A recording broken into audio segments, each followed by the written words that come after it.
அதுல எந்த மாற்று கருத்தும் கிடையாது. ஆன்மாங்கிறது இருவருக்கும் ஒண்ணுதான். பெண்ணுக்கு ஒரு ஆன்மா, ஆணுக்கு ஒரு ஆன்மா கிடையாது. வடிவம் வேணா மாத்தி அமைச்சிருக்கிறாங்க, பொம்மை வடிவம், அவ்வளவுதான்.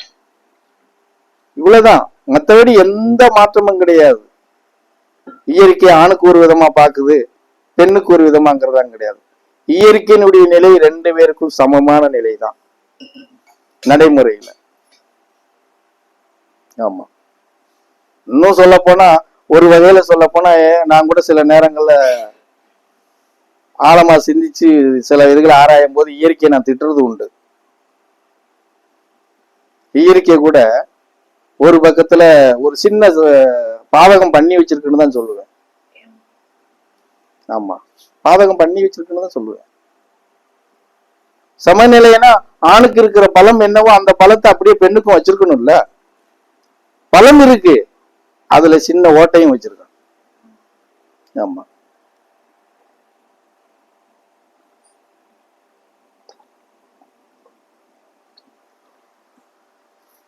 அது என்னன்னா இயற்கையினுடைய நீதியில் அப்படித்தான். ஒரு சின்ன ஏத்த இறக்கம் இல்லை அப்படின்னா அப்படி வச்சுமே கண்ட்ரோல் கொண்டு வர முடியல.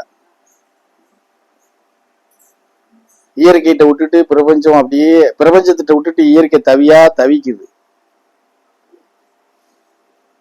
ஒரு இது வச்சு கூட நம்மளால சமநிலைக்கு இயற்கையால கூட கொண்டு வர முடியலையேன்னு தடுமாடுது.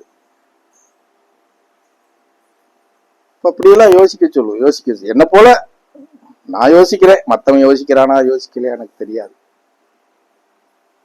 எனக்கு என்ன தோணுதோ அதை நான் யோசிப்பேன், பரிசீலனை பண்ணுவேன். சரியா தப்பான்னு கூட பல முறை அதை பிரிச்சு பார்ப்பேன். அதை பிரிச்சு சரி தப்புன்னு எடுக்காம யாருக்கிட்டையும் எந்த விதையும் விதைக்க மாட்டேன்.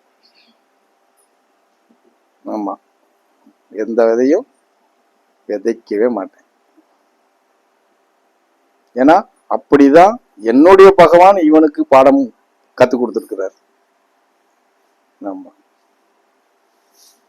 நான் உனக்கு 1000 அனுக்கிரகம் கொடுத்து உனக்கு ஞானத்தை கொடுத்தா கூட உனக்குள்ள இருக்கிற ஆன்மாவுக்கிட்ட நீ கேள்வி கேட்டு பரிசீலனை பண்ணாம எந்த முடிவு எடுக்கக்கூடாதுன்னு தான் கத்து கொடுத்துருக்காரு. ஆமா, அதுக்கப்புறம் தான் மற்றதெல்லாம் அப்படிம்பாரு. ஆன்மானா யாரு?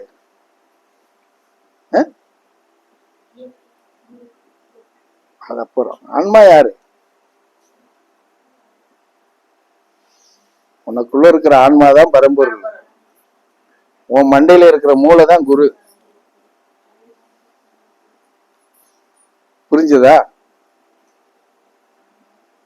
உனக்குள்ள இருக்கிற மூளை தான் குரு. அப்போ நமக்குள்ள இருக்கிற ஆன்மாவிட்ட கேள்வி கேட்கறதுல நமக்கு என்ன கஷ்டம்? கேட்க தெரிஞ்சுக்கோங்க, கேட்டு பழகுங்க.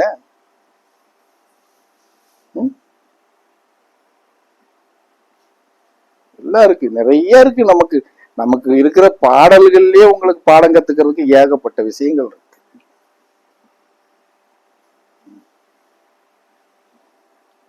அதெல்லாம் நம்ம எங்க வண்டி வச்சிருக்கோம்?